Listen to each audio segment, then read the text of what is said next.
Morning, Mailjet users. Where the heck in the world are you? Good morning, good afternoon, good evening. My name is Thomas Seabury Canarian, and you are joining us live from Austin, Texas this morning for another wonderful Email Academy Mailjet webinar. We've got some amazing people that are always joining us for some amazing email marketing tips, tricks, and all that fun stuff. I say this all the time, and Nick is totally gonna give me a guff for this, and I say it all the time, but I have a lot of favorite people. So my favorite people of all time, and they're always of all time. But first and foremost, let's go ahead and talk about some of the amazing people we got here up today. Ladies and gentlemen, we've got Natalie Lynch, Senior Product Manager. Natalie, how are you doing? Fresh and back from Paris. How are you? Wow, I actually came in from London, but Paris, London, same day.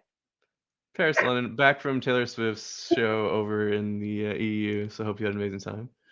All right, moving down the line. Senior Email Marketing Manager from Mailjet, coming to us live from Chicago, Chi-Town City. It's Julia Ritter. Julia, how are you doing today? I'm great, Thomas. Thank you. How are you? Oh, I'm good. My tea's kicking in if you couldn't tell. Yeah. All right. Good to have you. And my mentor, my good buddy, my deliverability daddy. He is the best of deliverability and all-knowing. My buddy, Mr. Nick Schaefer, the Senior Manager of Deliverability and Compliance. Nick, how you doing today, bud? Good to see you. Good to see you too. I'm doing well, Thomas. Thanks for bringing the energy as always. You always bring it, and it always, I think, just lifts everyone up immediately. So looking forward to this. Oh, I hope so. We're having a good time this morning as we're all getting caffeinated and going here. And also want to give us a quick shout out to our amazing support team. Shout out to Ilya and Alex, also answering some Q&A questions, some technical stuff in there. Amazing always to have them with us. And last but not least, our amazing leader for this whole event, Laura Ettner and Dale Hart. They're also joining us as well. So give a quick shout out to them. So real quick, y'all. Once again, we're talking about 8 ways to leave your lover, 8 ways to get into the inbox. Email Academy, 8 ways to get into the inbox. And we're going to keep talking about that today, y'all. Once again, Natalie and Julia and Nick Schaefer bringing to us some of the best tips and tricks in the Email Academy and for the email marketing world. So real quick, let's talk about some housekeeping stuff real quick. Q&A questions. We're going to be doing those towards the very end of the actual webinar. So please, in the words of James Brown, please put those questions in the Q&A tab, and we'll make sure we get those answered towards the end. I'm going to go ahead and take a step back and make sure everything is looking well. I'll see y'all in the chat, but I'm going to go ahead and hand it over to Natalie, Julia, and Nick, and I will see y'all in just a little bit. See y'all. All right. We ready to rock and roll? I saw a t-shirt that was like a dad joke, and it was like ready to rock and roll, and they're like, shaking their hands. It's like, I need that kind of. I just can't get we give a damn about your reputation out of my head because of you, Julia. Thank you so much. Originally wanted to call this webinar, We Give a Damn About Your Reputation, because we do. But just to make it a little bit more workplace friendly, it's 8 ways to get to the inbox. So as Thomas said, let's get into it. We've already been introduced, but we have a huge, wonderful special guest, Nick Schaefer. Nick, do you want to say anything about yourself real quick? You want to give a little quick bio? Sure. So this is putting you on the spot. Sorry. No, that's completely fine. Yeah, no, quick little intro. As Thomas mentioned, I lead the deliverability and compliance team here, and my team is doing a whole host of things, but namely, making sure our customers are having a good experience on our platform, and that's happens only if our platform is safe. There's a lot of people that want to send spam out there, unfortunately. So the compliance side is always kind of trying to keep the place safe for all of our senders, so that you have the best reputation. I will add, I've been looking forward to this, looking forward to beginning together with you, Natalie, and Julia. I think we have a lot of good stuff to talk about today, so I'm excited. So excited to have you here. You are an invaluable resource internally and externally, whether they know it or not, because you really make deliverability a thing with Mailjet. So we appreciate it. And we're so excited to have you. Oh, thank you. Thank you. Also our first special guest, I think. So Yes. You're big the deal. specialist of special guests. Such an honor. Okay, so today we're going to go through 8 specific topics: spam filters, sender reputation, poor email list quality, bounce rate monitoring, low engagement, high volume sending, email/design issues, and message content, and how all of those impact your needs to get to the inbox. So as we go through, I just want to put up a quick poll, which let me try to do that.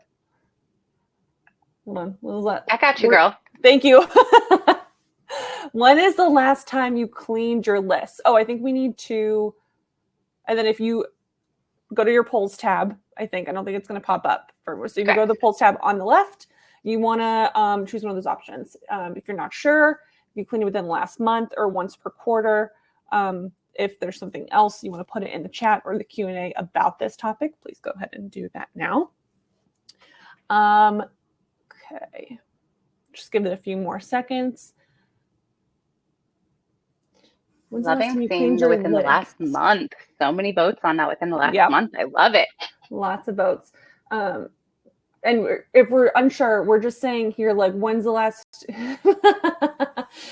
Oh shoot, forgot about that. Yeah, that's a good point. And every time we send a newsletter, that's frequent. Good for you. This is great. We're still flowing in. If you don't know, and if you don't know what I mean here, you can also click that. And I'm going to stop sharing the screen so we can hop over. We're going to leave the poll open for a little bit longer so you can get our answers over to us so that we know where you're at. But we'll kick it back over to our content. I think we're on this one. We're going to start with, whoops.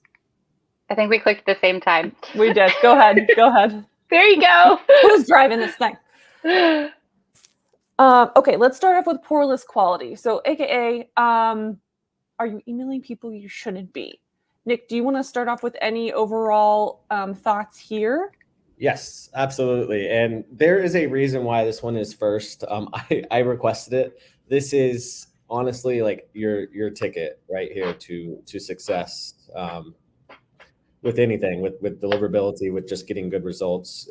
Your list is everything. I mean, it's who you're sending to. It's your customer. So you want to make sure you're taking care of it.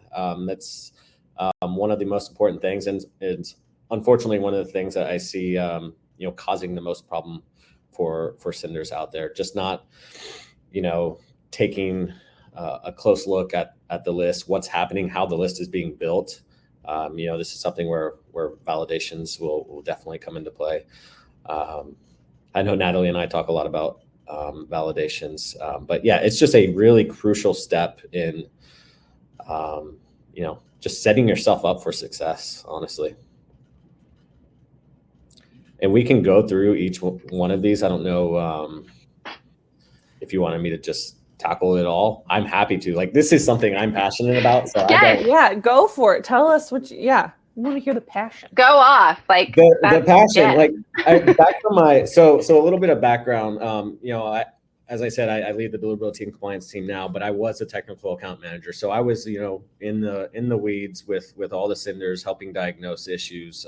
And like I said, it always came back to the list quality. So these were kind of like the steps that I would go through for customers. Like, are you validating your list? I will tell you first and foremost, like, your sign-up forms are getting abused if you don't have any protection on them. There are bots out there that will just look for sign-up forms and enter information in. And if you're not doing anything with that, your list is being built with bad quality. Sure, there's going to be some good stuff in there as well, but there's going to be some less than ideal data that is flowing through there. So validations is something that is extremely important, something everyone should be doing. The next bullet point here, double opt-in. I'm sure y'all have heard enough of this by now. I get the reasons why, someone might not want to do it because of the friction, but it's really something that will help weed out some of the bad data from, those unsuspecting people that are signing up for your forms that you don't want. So make sure they go through that extra step of verifying that email address. Bounces, same thing. Like if the addresses aren't good, you'll find out soon enough by looking at bounces, and you want to kind of stop it before it gets to that point, right? So that's something to definitely keep a close eye on, and we'll talk a little bit about that in depth later. And then something that I think was the number one kind of tool to help fix reputation problems and deliverability problems is sunset policies. Take a close look at what your users are doing. Are they engaging with your traffic? If you're sending to someone, let's say you send a monthly newsletter and you've sent to them 12 times over the last year and they've never done anything with it, why are you still sending to them? Just as an example, sunset policies are something that really help boost your engagement, because that's Can I what ask you're. a quick question? Sure, absolutely. How would you define sunset policies for those who are not familiar? Sure, I guess I should have described them a little bit more, and the reason why there's not a simple answer, because it's kind of like the whole Cinderella story, right? Like one shoe doesn't fit all. It depends on a lot of different things, like how often you send.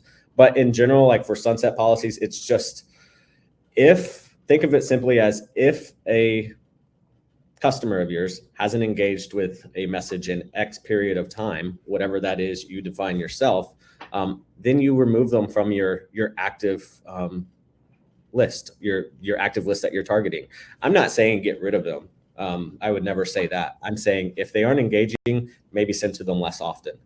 So it's just kind of a threshold of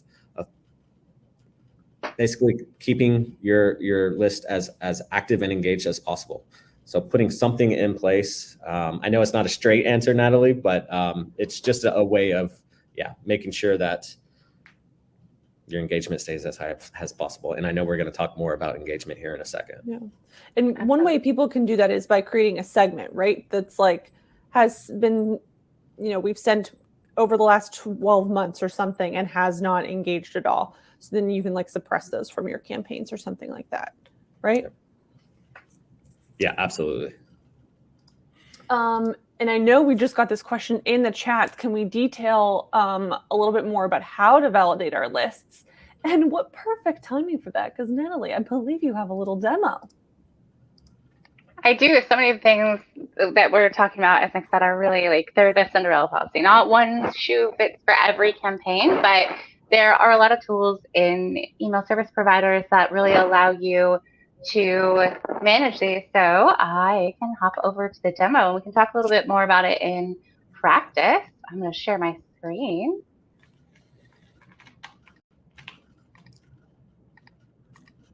It won't let me share my screen. Well, someone just asked what we can talk more about sunset policies. If you don't mind elaborating a little bit more on that while I figure out why it will not let me share my screen, that would be great. So kind of what we were just talking about before. You want to? Oh, did you get it? Yes. Okay. Yes. Oh my gosh. Sunset policies are weeding out the people who are not engaged with your campaigns that are on your lists. Yeah, and any way you're doing it, right? Like I said, you can set a time frame and you set that engagement level. But we'll take a look at a few of those tools and how you can apply sunset policies in a variety of different ways with different tools within ESPs. I'm obviously utilizing Mailjet here because, I'm biased. But we're going to walk through a few aspects of this. We're going to start with the form builder. And I'm starting here because when you start collecting contacts, having that double opt-in is very important. Now, I saw a comment come in the chat saying that it decreases your engagement, but that having them double opt-in really confirms that they want to be on your list and ensures that you're going to get engagement. There's also policies throughout the world that require it, such as GDPR, to ensure that they are double opting in. This helps you remove bots and stuff from your list, people who go fill it out, and it makes the work of cleaning your list a lot easier. So it's really important to have this. I threw together a simple form so you can kind of see it in real time. I'm filling this out on my website with just my name and my email, and it's going to have a very basic success message. But as soon as I subscribe to this form, I'm going to then get an email in my inbox asking me to confirm my subscription. This is a great way to introduce people to your brand, get a little bit more message out there, but also to confirm that they want to be on that list. Now you know that they really want to be sent to. They're going to be highly engaging because of that. Within Mailjet, you can kind of manage that whole system right here. But once I have that user added, it's going to add directly to my contact list. You can see that the email address that I added in there is the top one.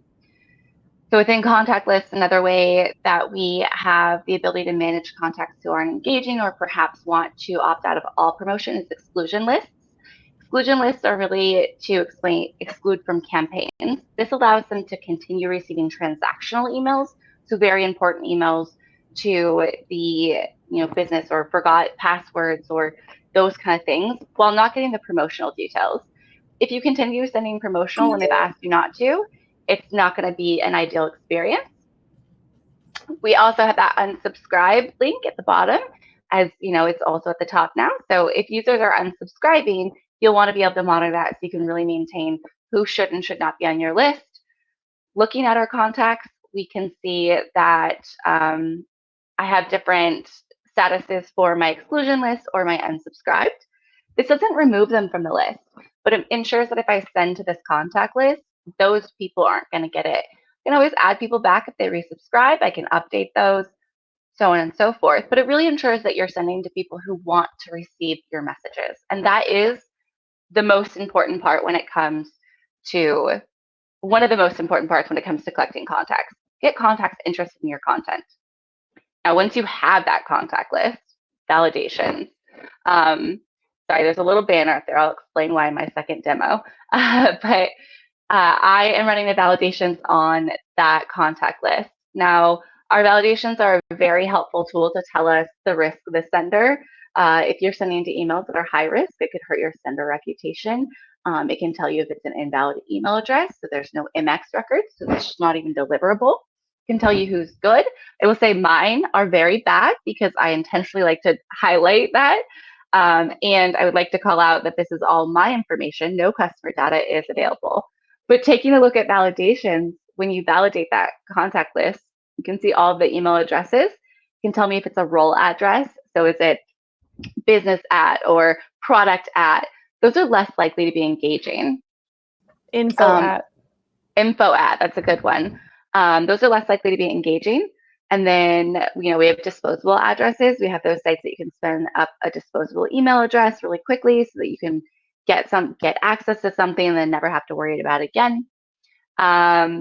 Did you mean calm? We'll tell you if it fat fingered it, like if someone maybe fat fingered their email address. Me and Julie are pretty on board with, we don't update contact information for users, but it is good to know that it might be one off. And then the results, whether they're deliverable or undeliverable, and the reason as to that, as well as the risk on sending to them. So are they low, high, or unknown? Unknown might be because it's timed out. But the really fun thing I want to show to you today, and these are kind of the first audience that are seeing it on Mailjet, on our validations across all levels, is we just introduced engaging and is bought. So this adds another level of information to allow us to clean our lists. If they're engaging or not engaging in our newsletters, it's letting you know that across all of the data, as well as if it's a bot. If it's a bot and we were able to detect it, that's a really easy way to remove those from your contact list. So that is just our validation tool, an example of the full download you get. You can utilize this to really clean up your contacts and really ensure that you are sending to people who want to receive your message, which will increase your clicks, it'll increase your interactions, and it will maintain your sender reputation positively.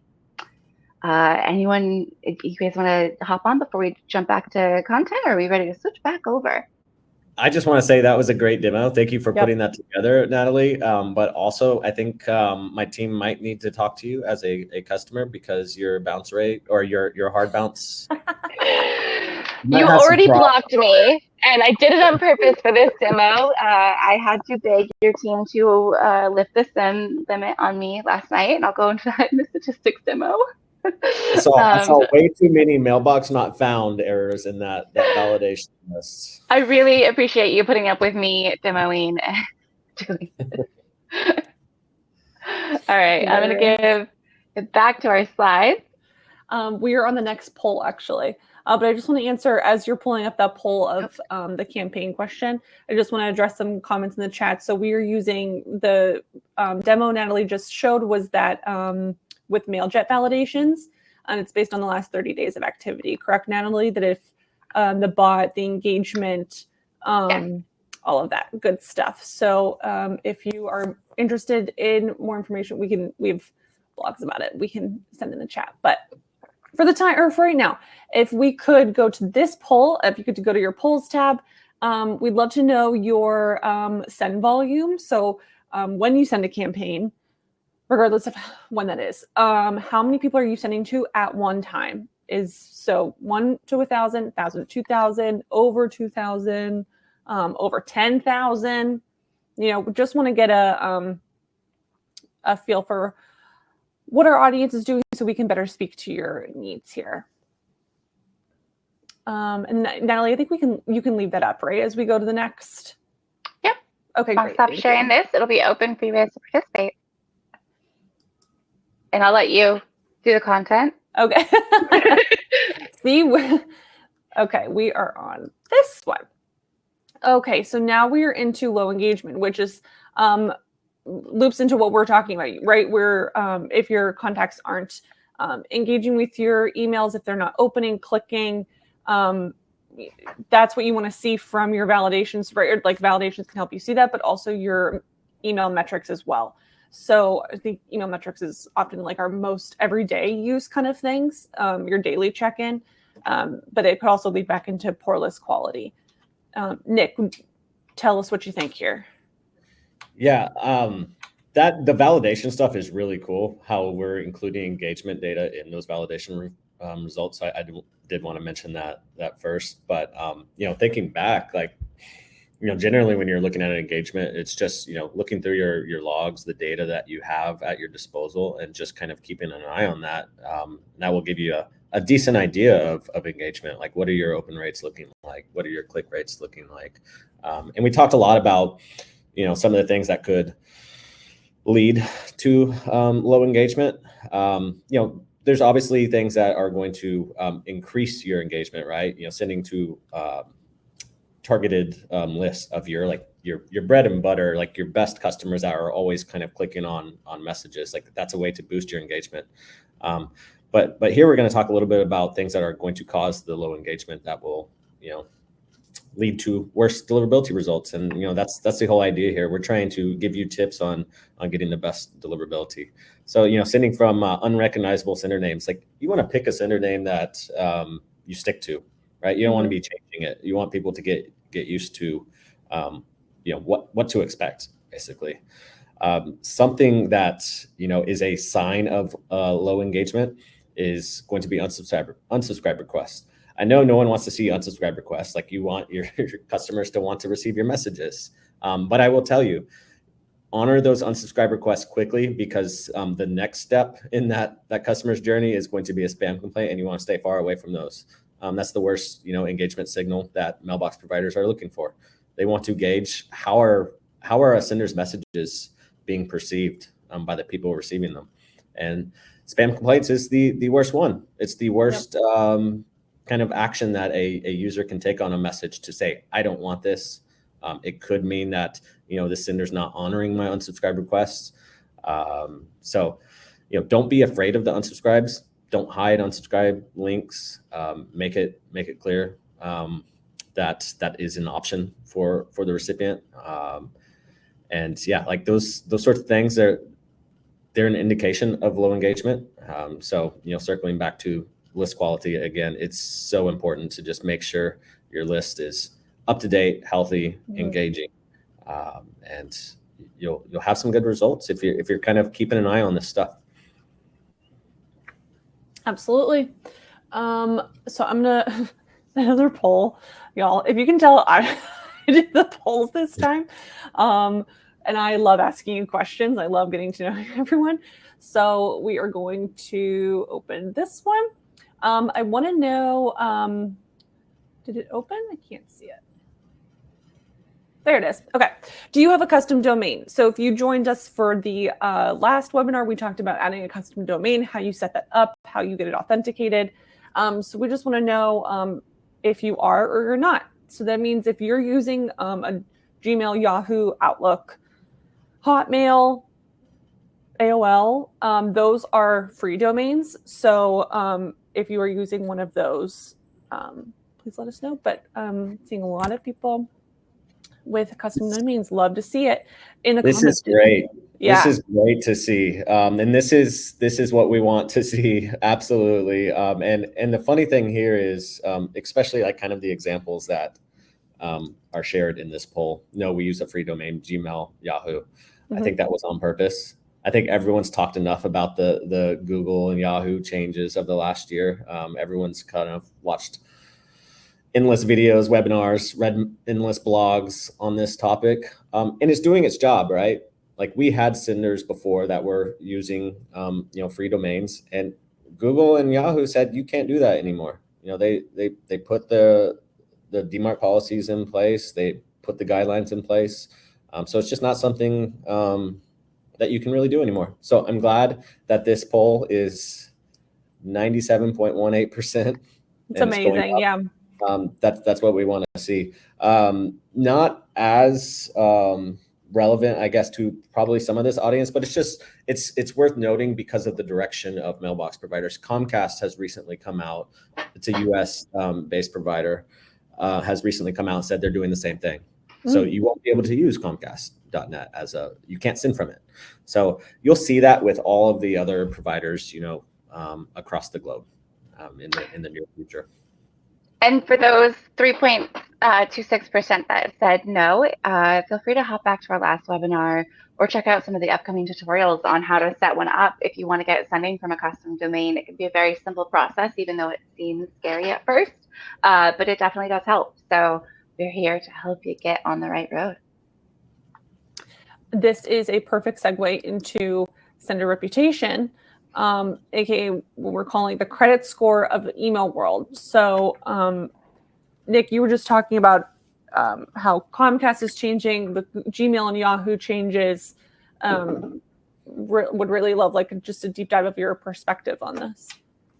Yeah, I mean, sender reputation is kind of everything for you as a sender.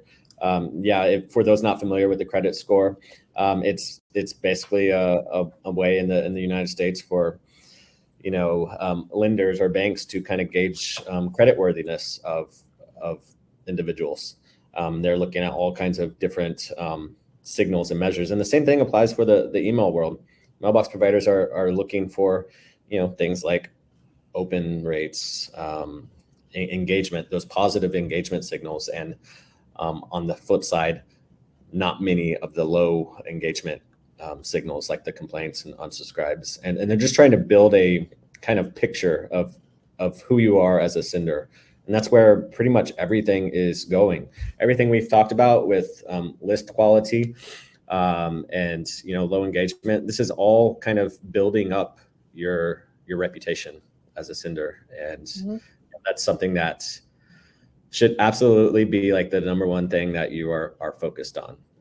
We talked first about the things that kind of contribute to your reputation, but like overall, your reputation as a sender is going to dictate how you do on deliverability. And that's what we're all here for. Yep. And what happens if you don't have a good reputation, or as Taylor Swift would say, a bad reputation? You will not be having good results. Your users will not be seeing their messages in the inbox. Those messages will be in that pesky old spam folder, or worse, not even making it to the inboxes. Get filtered right out. It is crucial. And I know we're going to talk about spam filters a little bit as well. It's crucial that you focus on your reputation as a sender. Natalie, did she play Bad Reputation? Oh, yeah. Natalie just saw Taylor Swift. Yeah. Just wondering. I sung along every single word. Like I know that one by heart, top to bottom. I just gotta say something. I have a daughter that's, getting older, and she's definitely, starting to fall into the what do they call it, Swifties? Like she's loving everything Taylor Swift these days. So I'm sure if I tell her about your trip to see her, she would I'll be send her all the live videos. It's not the same. Yes, Thomas, we can make a deliverability friendship bracelet. It is absolutely done. You're gonna get one in the mail very soon. Nick, can you tell us what a spam filter is exactly? They are all different. I remember Mhm. we were talking about this, and it really, if you want to kind of keep it simple, it's any kind of, system or service that is kind of monitoring or, filtering out unwanted messages. Like that is the goal of a spam filter, to filter out unwanted messages. And when we're talking about unwanted messages, we can be talking about, your run of the mill, just kind of annoying spam, or we can be talking about, malicious stuff. A lot of spam filters these days are much more advanced in what they do, and they're wanting to protect their users from malicious things like phish, and stuff that's trying to deceive the people receiving the messages. But that doesn't mean that's all they're focused on. They're focused on some other things. And one of the things I really wanted to talk about here is just like kind of the change in landscape over the years for email in general. If for those older in the audience, you might remember back, I don't even remember, it was probably early 2000s, maybe even before that, but like if you had a personal mailbox, it was nothing but junk. Like it was nothing but spam, all kinds of really bad stuff. So spam filters early on were kind of not great. They were evolving, but they were really only focused on, content and looking for words and, punctuation, exclamation points. I'm sure you have all read like the articles around like what not to put in your message. I will say that stuff is less relevant today. I'm not saying it's not relevant at all, but it's less relevant. Okay. More of the focus is put on reputation, as you'll see we noted here. We've talked a lot about reputation. How you are as a sender is what's going to determine where your messages go. Now, that's not to say you can go try to craft some kind of phishing subject line and send it to your users. And just because you have a really stellar reputation doesn't mean that message is going to go through. Don't do that. And that's not a suggestion. That's just kind of bringing the point home of like reputation does mean a lot. What's going on like with the content is, I would say, less important in terms of spam filters, but still has relevance. And kind of to answer the question, what is a spam filter? You can think about it in different ways as well. Like I lead the deliverability and compliance team. I have a compliance team that's making sure our customers are sending what they should be sending. We have an acceptable use policy, a sending policy. We don't allow certain types of things. So if we see it, you could technically think of my team as kind of a spam filter of sorts. Like if we see stuff leaving the network that we don't want, we'll take action on it.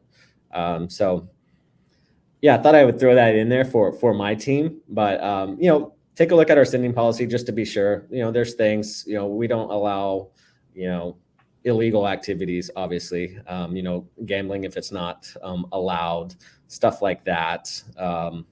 Obviously nothing malicious. That's usually what my team's focused on, keeping off of the network. Absolutely. I feel like spam filters and inbox service providers in general are trying to protect the end user, which should also be your goal as a sender too. You know what I mean? You're just trying to provide the best experience for your recipients.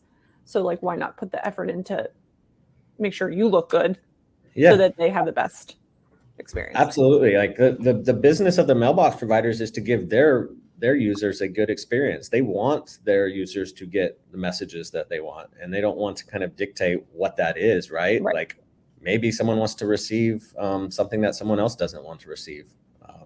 Obviously as long as it's legal. But I would say that I always laugh at it because I had a screenshot and I don't have it anymore, but it was like a mailbox from the 90s, I think. I think it was like a Hotmail mailbox, and it was awful. So spam filters have come a long way. I'm glad we're not still dealing with that. I have a burning urge to ask you what your AIM username was, but I won't do it here. I still remember it, but I'm not going to share it. I don't know why. Maybe because it's embarrassing. They always are. Right? They always are. Okay, I'm sorry. Someone said they can't hear me. Is anyone else having issues? I checked my mic, but should be okay. I'm not the star of the show today, so I'm just, moderating. Nick, as long as you can hear Nick and Natalie, I don't care. I'm, I can hear you, Julia. Thanks. Okay, now we want to go into bounce rate monitoring. So a lot of this would do with like after your send has gone out, you're looking at all of those bounces that are coming in. What did you do with those? How do you deal with those? Correct me if I'm wrong, Natalie. We have a demo after this one, right? Yes. You do, yes. Okay, and cool. It's on my very, very bad behavior that your team flagged me on. That's what I thought. So really, when we talk about bounce rate monitoring, like the goal of presenting this one was mostly about just paying attention to what's going on with your traffic, right? Like I've seen senders over the years that you kind of just send and forget. And I know that can be easy to get into that habit, but you're just used to crafting your emails, sending them out, and just not really following up. And you don't want to do that. You want to pay attention to every bit of data that you can, every bit of whether it's if you're just taking a look at open rates or stuff like that, that's fine, but just keep an eye on it. That's kind of the goal of what I wanted to kind of the message that I wanted to convey here. But taking it a step further, like look at the logs that you have at your disposal, and that's what Natalie's going to share. Like, are there a lot of deferrals happening? Have you seen an increase in unknown users?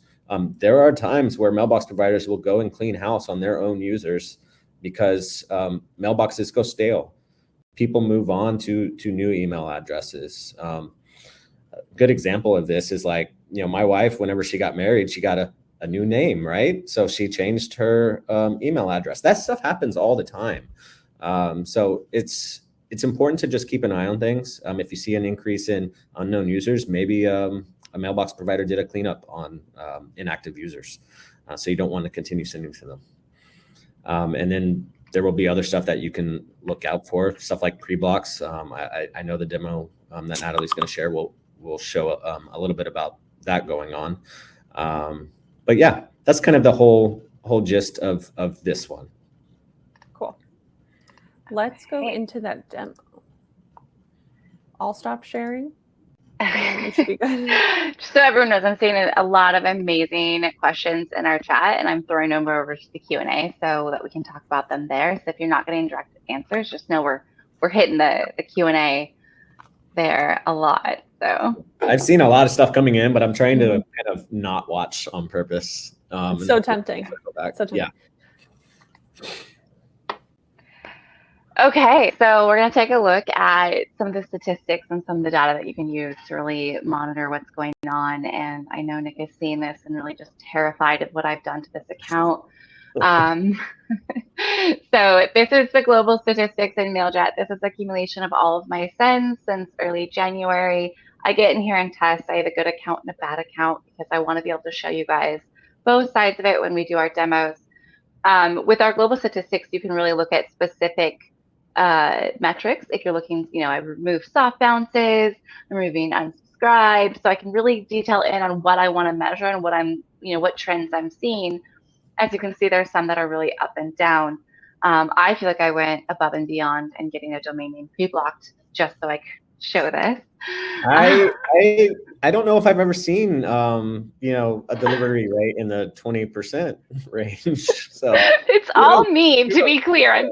I'm just emailing myself over and over and over. So you can also look at specific campaigns, and that's what I have here. Again, we have click rates that are like 33% of my 2.4 sticks open. I can see every email, and again, all these emails are just variations on my domains and emails. So this is not sensitive information that I'm sharing. But Is I that your can. subject line too? Very important information. Exclamation point! Exclamation point! Come on. I did it on purpose. Because come on, when you get spam in your inbox, it always looks very, like, it's so distinct. So if you're utilizing that kind of content, which we'll get into in a little bit, like it can look a little sus. So as you can see, like we really let you even download and break down, like, if you want to pull blocked, soft bounce, or hard bounces. Hard bounces are obviously emails that cannot be delivered, like, at all. And it lets you really pull that down. Again, no customer information here, all me. And so I can really filter that out, and I can pull out what's blocked, and then I can remove those from my contacts. Those aren't even ones that I would put in like an exclusion or an unsubscribe, because you can't deliver to them. They're not valid. So you can just clean up your contacts and make sure they're not even in there. And that really helps ensure that you're not having to manage, on a micro level every time you send, because you're removing the ones without MX records. You can really watch your soft bounces. I know someone asked the difference between hard and soft bounces, and I threw that over to QA because it's a great question. But these different statistics really allow you to get in and see, your spam rate, your unsubscribe rate. We have the ability, we have the ability to get in there and show what people are clicking on. There's just so many different levels of information per campaign. You look at like all the providers, the unknown providers, which are Gmail. All of these unknowns are my domain names. I use a very small email provider. So they show up as unknown, which is really helpful for creating bad statistics. So I will say, if your rates look anything like this, you will be hearing from Nick and his team, and you will be sent a list of all of our sender policies, because they definitely should not be looking like this. So this is not something that's not an example. Don't do as I do. But know that you can utilize every bit of this information. You can download it. You can monitor these trends. You can utilize the graphs over time. And it really helps you have that micro level of managing your contacts, so it's not so excruciating every single time that you go out to send. Nick, do you want to add in on there? I gotta get the mute button first. No, like nothing too much to add to this outside of what has already been said. Yeah, don't do what Natalie did on these examples, but do just kind of keep an eye on things and review where you're at currently. It's a good idea to always kind of keep a healthy understanding. Not to completely cut away from this topic, but I do see we're running low on time, and Backstage is telling us to amp it up a little. Ooh. So hey, well, that's good that we started with the really important stuff. Yes, first. So true. Absolutely. We are going to, as I open this next poll, which is just asking you, oh yes, please go to the polls tab. How many times a month are you sending an email campaign? Daily, weekly, twice weekly? You can keep scrolling, once monthly, twice monthly, or other. If you can just go to the polls tab, and then we're going to continue and just kind of like breeze through some other things. So we are on volume sending. So this is, of course, sending a lot, everything everywhere all at once, rather than warming up anything, or you want to avoid spiky sending. Nick, what's like a good rule of thumb here? Yeah, the good rule of thumb, and I'll be quick on this so we can get on to the next one, and then Q&A. Just make sure you are not just coming out of nowhere and blasting out a large campaign. That's the goal here. You don't want to have spiky sending. You want to try to be consistent. If you are preparing to send out a larger campaign down the road, prep it with smaller campaigns, just to kind of basically say hello to the mailbox providers, so that they are aware of what you're sending, and they can start to kind of gauge your reputation that we talked about earlier. Awesome. Okay, and then let me go next. So we wanted to talk about, like, from editor to inbox. Made the joke here. If you learned your HTML with MySpace, consider using an email editor or templates to kind of streamline your designs and make sure everything is kind of consistent going forward for your email. So, because if you deliver better emails, you get better engagement. No one wants to get an email with like a broken image or a broken link, because you will get replies or complaints or marked as spam, and then we don't want to see that. And have you considered previewing your email? When's the last time you looked at it across all inboxes? How many are you really testing across? But with Mailjet email previews, you can see them in most popular inboxes, all within the tool after you've built it. Natalie, I know we have a quick demo on that, right? Yep, I'll run through a quick demo on this so we can kind of see the differences between utilizing HTML and an editor. Okay, so as she was mentioning, can you really utilize different formats? I know we're running low on time and Q&A is our favorite time, so we're gonna move a little bit faster. If you have questions, always reach out, but we have a lot of different templates to build from. It's a great place to get started off to really have the design. You can also save some of yours or code in HTML. We also have MJML in Mailjet. If you're interested in learning what that is, you can check out Discover MJML. But it allows us to really design in the email editor and have a beautiful looking email really simply and really easily. This is something I wanted to really kind of highlight, and I'm going to skip over me picking all of the different devices. For the sake of time, we offer a lot of devices. We offer a lot of devices, but it really lets you get in there and see how it's going to look in the different inboxes to really ensure it's going to look correct. Because a user gets something that looks weird, or images aren't loading, or the text is off, they might think it's spam and unsubscribe or mark you as spam. And that's really what we want to avoid when we're creating this template, is making sure you don't appear inauthentic to your audience. So I also have the same one in HTML. It's just HTML and it's the first part. A few things I just wanted to point out with this is that if you're not extremely familiar with HTML, I mean, it's an entire career, right? So send your email an asset for your test. That's exactly what this tool is fueled by, Adam. We utilize it too. Sorry, I had to call that out. So if you are not familiar with HTML, it can be really easy to make simple mistakes. As you can see, as I page through this, you're going to notice the top bar there is no longer aligned. Things like that can really cause issues when it's like the display of your entire email in that inbox. And that's when it can be really important to A, test, never send without testing. And B, if you're not super comfortable with HTML, definitely opt for those email editors. Quick call out, Mailjet uses MJML, which is a framework on top of HTML, not to get complicated, but it essentially makes it more responsible for inboxes. HTML is a web language being utilized in web boxes, and we want our emails to be responsive regardless of the device. So that's a really quick highlight. All of these will be available for you if you want to go in deeper, ask us further questions. But email previews are an invaluable tool. And this is the same exact services as email on Acid. So we have it within Mailjet to really make sure that you are sending great emails and not looking sus in the inbox.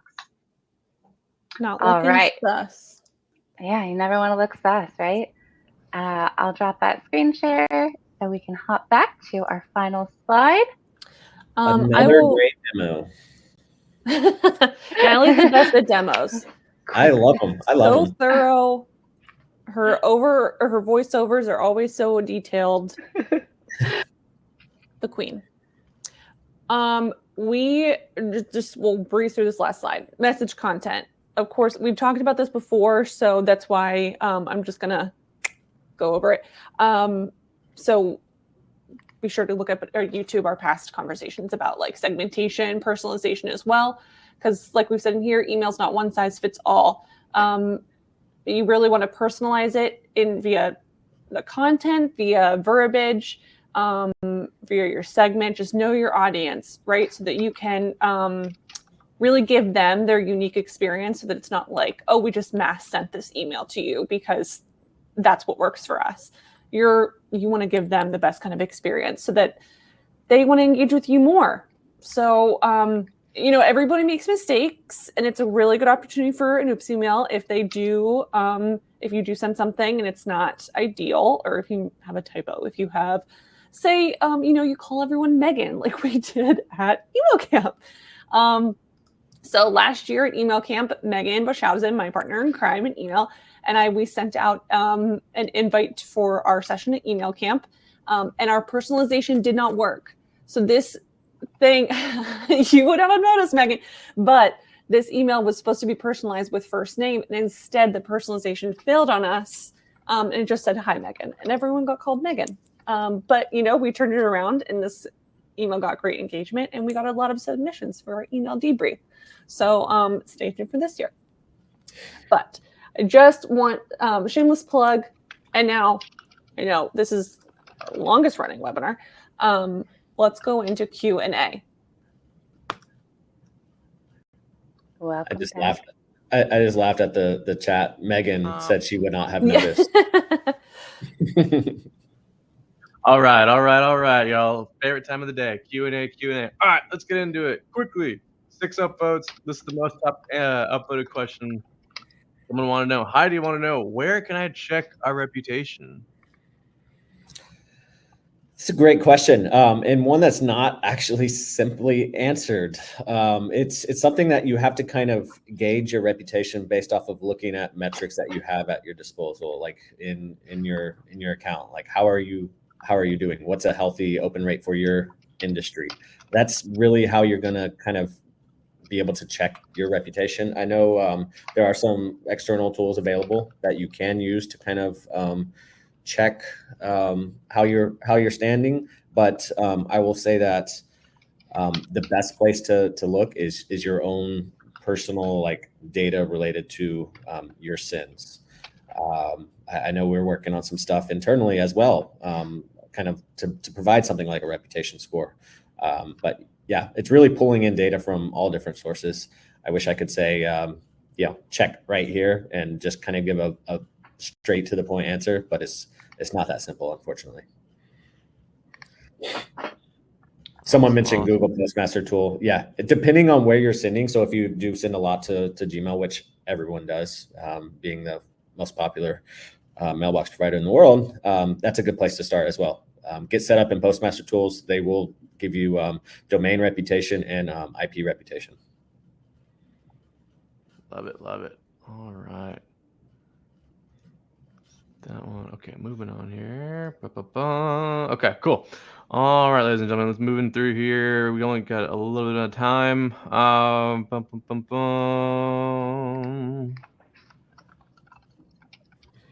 Okay, it makes sense to me to remove hard bounced. What should you do about blocked and soft bounce? Remove them also at some point? From Jono Hay. Yeah, that's a good one. And yeah, obviously everyone knows hard bounces, you don't want to be sending to, I think Natalie's presentation highlighted this perfectly. You don't want to be sending to those users that don't exist, but what do you do about the ones that are, blocked or soft bounced?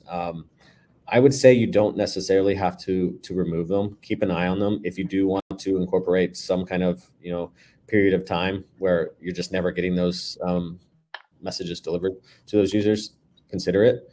Adding them to exclusion lists or whatnot. But yeah, I think it depends on what you're going for as a sender, how often you're sending to your users. Yeah.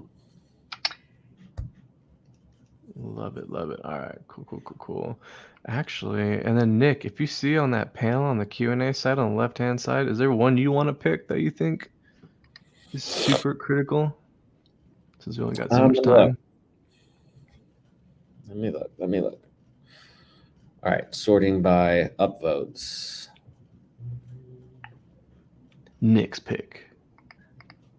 Well, this goes in line with what we were just talking about. CC asked, can you elaborate a bit more on what's the difference between soft and hard bounce? Hard bounces is those that the users just don't exist. Those should be removed. Soft bounces are those that you're going to see, those messages are failing, but it could be for a whole host of reasons. It could be something like maybe the end user's mailbox is too full. So that message, fails to get delivered. That doesn't mean it's always going to fail though.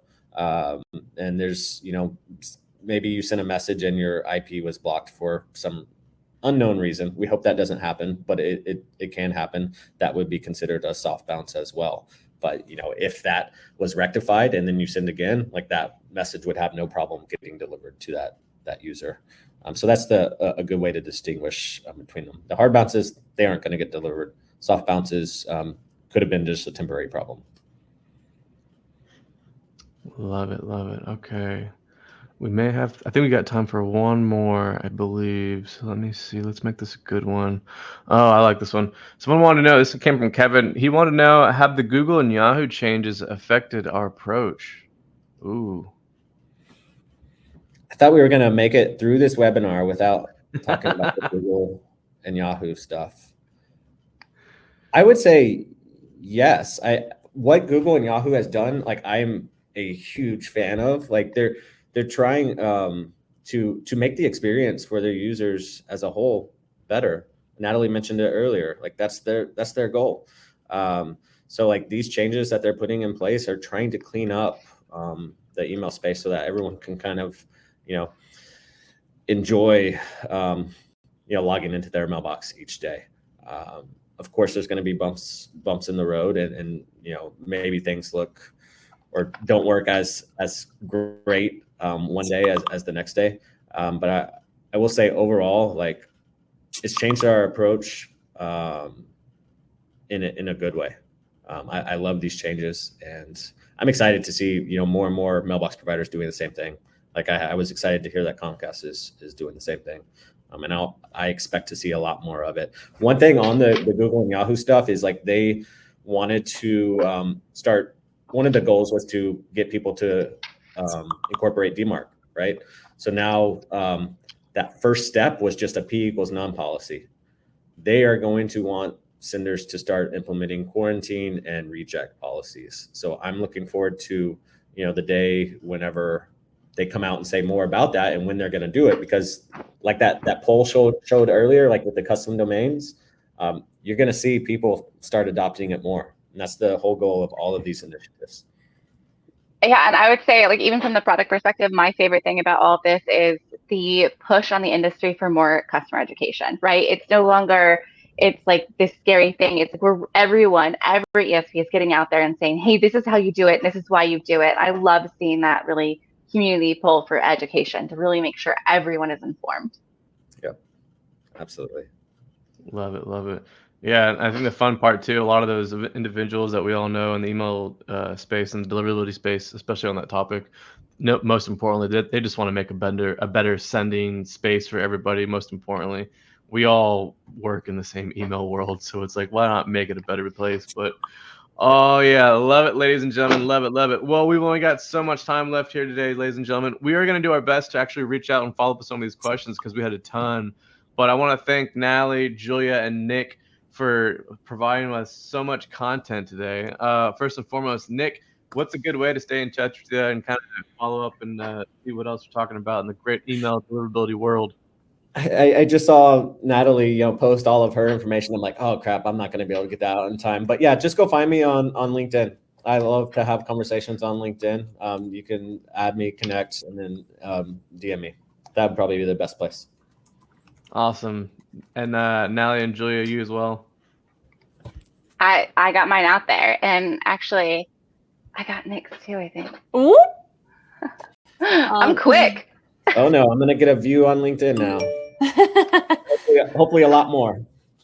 There it is. You can find us at first period last at cinch.com, basically. Yeah. Love it. Or community at Mailjet, or reply to any of our emails, and I will answer. Feedback.mailjet.com as well. Lots of ways to get in touch, but yes. Yeah. Perfect. Awesome, y'all. Thanks for stopping by. We'll see you soon for another Email Academy. So we'll go ahead and sign off for now, as I've got a meeting I got to head to. But thanks for everyone to hang out with us. We'll see you soon. Thank y'all. Bye. Bye. Bye.